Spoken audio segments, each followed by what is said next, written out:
We're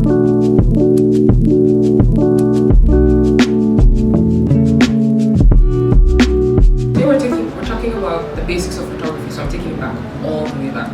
We're talking about the triangle, the exposure triangle, that consists of ISO, aperture, and shutter speed. So I'm going to take you through each one step by step in order for you to get the best picture you can. So let's get started. Let's start with ISO. That's your camera sensitivity to light. So what's your camera? Your camera records light. So each camera starts off with about 100 to 128,000. Some cameras go far on, but I'm not talking about that. So let's take it down just a little bit. So in order for you to get the best picture, your picture has to be bright.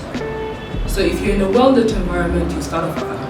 But if you're in a really dark place, you'll be tempted to switch it up to 1,600 or 32,000. But then something bad happens. You start to get grain.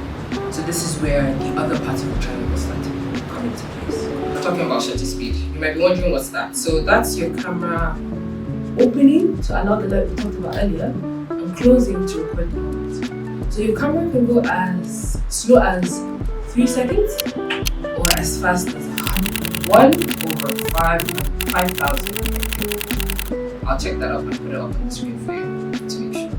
I can't really get with my hand because my hand doesn't go that fast. But your camera does, and it will allow you to record moments that are so fast.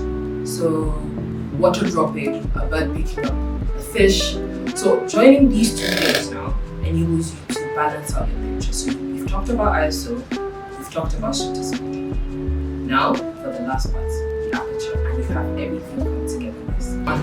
Aperture, hence the lens. Aperture deals with the lens, and without your camera, which is the other part of your camera, so body, lens all together, kind of goes all together. So f-stop is the aperture is the f-stop on your camera. So it goes as wide as f1.2 and goes as small as f22, meaning the wider, which means the smaller the number, the more light comes in through your lens. But the smaller the number, meaning the smaller the hole, the less light that comes in.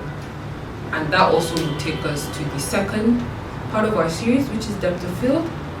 But in order for you to watch that, like I said, make sure you like, share, and follow. See you next time.